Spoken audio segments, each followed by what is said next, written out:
Another war with them like it's going to be, I think. And, hats off to them for Kim and her coaching staff to completely reload the way they were forced to after graduating, I think, 8 of their top 10 minutes-wise and scoring-wise, and do the job they did, and then get them to buy in as quickly as they have to the system. That's tough to do, and my hats are off to Kim and her staff because they're doing a phenomenal job, obviously, with that. As far as we go, I thought we did a great job of playing extremely hard the entire time. Where the issue hit for us was the 2 little lulls, and I'm sure you guys probably are aware of exactly what those were, those runs they made. But those 2 runs, the one in the second quarter to end, and then the one early on in the third, those are just daggers when you go against a team like this. And you cannot allow them, I just told the team in the locker room, they can make a 10-4 run, an 8-2 run. They cannot make 14-2, 22-6, whatever those were, because it puts you in such a hole in a game that is going to be played up and down, and then you've got to be darn near perfect to get back in it. But I thought we fought to the end, and this team continues to always play hard for each other and for the coaching staff, so my hat's off for that. We've just got to be more dialed in defensively to what exactly we want to be doing out there. I don't exactly want to share that right now, but we've got to be more dialed into executing defensively, and that's something we're still working very hard to get corrected. One of the impressive things for me, Kyle, is it seems like they have the ability to come down in the half-court set and get the matchup they want and then exploit it. Yeah, they do, and I think the thing is that if we can get them in a half court, that's a victory that you have. And when you go against their style of play and their level of athleticism and skill, you got to get them in the half court first. So when we get those mismatches and they come at you, obviously we're going to have to live with that. It's getting them out of transition that's the key.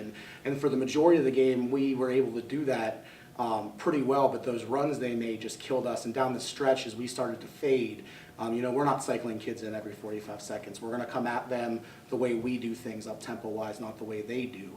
I thought we faded a little bit and allowed them to get a couple easy ones directly in under 5 seconds in a shot clock.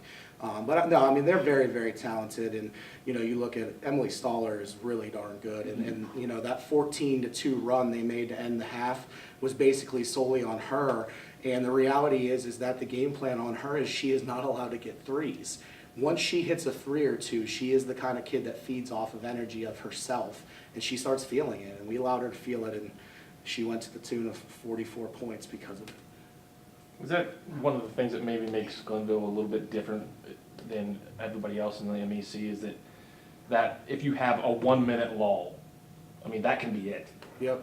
Yeah, I think that is a huge deal. And I would say this, though. I think that we're a little bit like that at times, not to the Glenville extreme, but like even in the fourth quarter, I'm looking up and I'm going, we're down. We just cut it to 11. We just cut it to 13. Every time I'm telling myself what that score is. We can make up a lot of points quick, too, especially the way that they allow us to play the game and if we share the basketball. But, yeah, there's no doubt. When you go against Glenville, you could play a lights-out 36 minutes of basketball and play an awful 4 minutes of execution defensively, and you can't win a basketball game. Marissa, obviously you had a big game against these girls last year, and different personnel, but similar results for you this year. What do you look for when you're going up against a team like Glenville that has, kind of a dissimilar style to other teams that you're playing? I think when we push the ball and we run the floor, it's easier for me to score because they're not doubling, so we're not getting into half court, and there's so many possessions to score. And I think when we move the ball as a team, we do really good. Kyle, of all the impressive stats that I see on this sheet here, the one that really sticks out to me is 20 offensive rebounds for them. Because of the style of game that they play, they are already going to get a lot of possessions, and giving them more is difficult to overcome. Yeah, and again, I think when we get matched up and we're locating them early in transition, that stuff doesn't happen. It's the ones that get you scrambling. And they're so good at doing that because they just keep coming at you in waves. And as much as the game gets yo-yoing back and forth, it's hard to maintain exactly where your girl is after we just came at them and now we're coming back and then so on. But yeah, that's a stat that hurts, In our formula, obviously, for beating Glenville, we do not want to give up 20 second chance points because, again, it's another game, and we were just talking about this the other day with our opener. You can't have that discrepancy in the number of shot attempts. So they took 95 shots to our 72. No matter what you do, no matter how you shoot the basketball, you are really playing uphill when the shot attempts goes up that high. I mean, we shot the ball at a 50% clip and 42 from three and still lose by 17.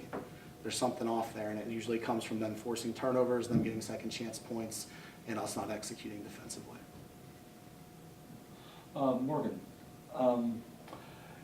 you look like you're starting to feel a little bit more comfortable, you know, coming from different school, you know, like that. Especially late in the second half, you just looked like you were right in the flow. Is it something you feel like it's coming for you now? Yeah, definitely. I'm definitely feeling more comfortable, but definitely taking the advice of Coach Cooper saying just go one possession at a time, regardless of the previous possession, has really helped me because I tend to get down on myself pretty easily. So just focusing on that aspect of the game has really helped me.